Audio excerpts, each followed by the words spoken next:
채널 구독과 시청해주셔서 감사합니다. 좋은 하루 되세요. 배우 유동근은 1956년 6월 18일 생이며 올해 만으로 65세입니다. 고향은 강원도 고성군 거진읍입니다. 본가는 강릉유씨입니다.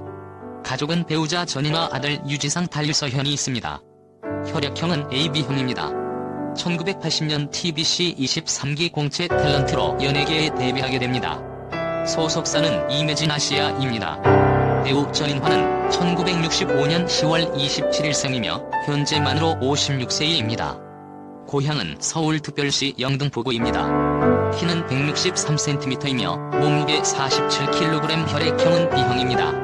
1985년 KBS 드라마 초원에 뜨는 별로 데뷔를 하였습니다. 가족은 남편 유동근, 아들 유지상, 딸 유서현이 있습니다. 취미는 볼링과 골프이며 소속사는 이매진 아시아입니다. 남편과 같은 소속사이네요.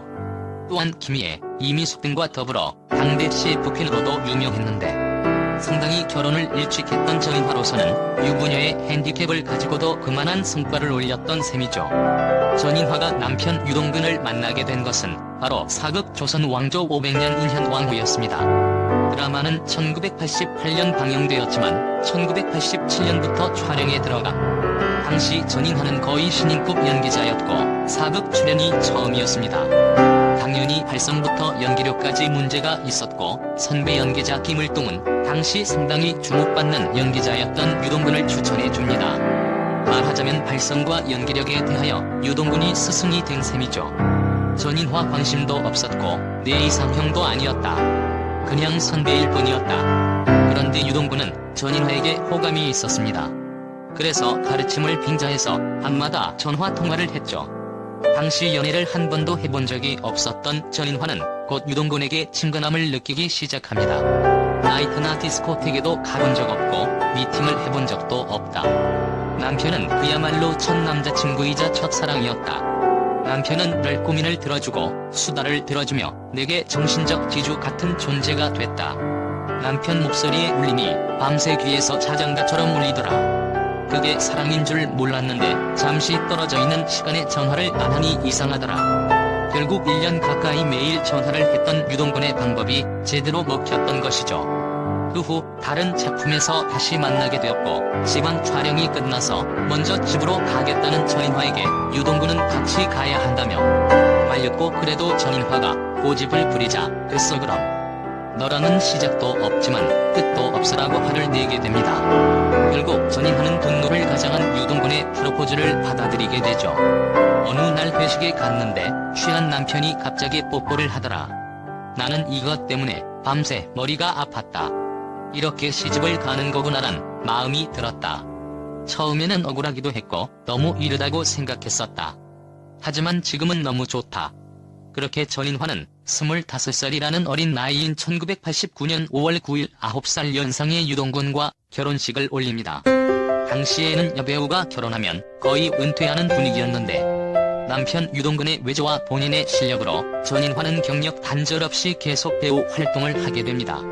유동근 전인화 부부 사이의 자녀로는 일남일녀가 있습니다. 그런데 당시 인기 배우인 유동근의 결혼이었기 때문인지 유동근 전인화 부부에게는 거의 20년 넘게 이혼 루머가 뒤따라다닙니다. 심한 경우엔 기자가 촬영장에 와서 이혼 서류를 보고 왔다고 했다.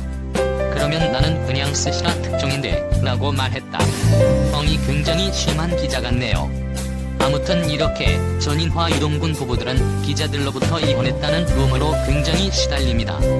하지만 20년이 넘도록 아직 아무런 일이 없네요. 마지막으로 유동근과 전인화에 대한 사랑을 알 수 있는 사건이 있습니다. 바로 유동근의 비디 폭행 사건이었죠. 2007년 전인화는 왕관아란 드라마에 출연하게 됩니다. 그런데 대본이 너무 늦게 나와서 괴로워하자 유동근을 술을 먹고 담당 PD를 찾아가서 욕설과 함께 폭행을 가합니다. 이 사건으로 세 가지를 알 수 있네요. 첫 번째, 폭행은 잘못된 것입니다. 아무리 원인이 있었다고 하더라도 유동근이 항의를 할 수는 있지만 폭행은 하지 말았어야 했습니다. 다행히 유동근이 자신의 잘못을 깨닫고 피해자에게 사과를 하면서 사건은 일단락됩니다. 두 번째, 유동근이 아직도 전인화를 열렬히 사랑하고 있네요. 50대의 나이에도 아내를 위해서 이렇게 혈기방장할 수 있으니 정말 놀라운 것 같습니다. 사실 조인화는 남편의 질투를 유발하기도 했습니다. 20년 전에는 다른 남자 스타들이 이상형으로 나를 지목하면 남편 유동근이 질투를 했었다. 하지만 지금은 질투나 견제를 전혀 하지 않는다. 전인화는 유동근의 질투를 유발할 필요가 없을 것 같습니다. 남편이 여전히 그녀를 뜨겁게 사랑하고 있으니까요. 아무튼 전인화 유동근 부부는 지금까지 꾸준히 작품 활동을 하면서 멋지게 나이를 먹고 있는 것 같습니다. 유동근도 너무나 멋지게 늙고 있고 전인화는 말이 필요 없을 정도로 아름답게 늙고 있는 것 같습니다. 이들처럼 늙을 수만 있다면 얼마나 좋을까요? 많은 이들을 부럽게 만드는 모습을 보여주고 있는 것 같습니다. 유동근 전인화 부부가 앞으로도 좋은 모습을 계속 보여주길 바라겠습니다. 그리고 좋은 작품으로 좋은 연기를 많이 보여주었으면 좋겠네요. 채널 구독과 시청해주셔서 감사합니다. 좋은 하루 되세요.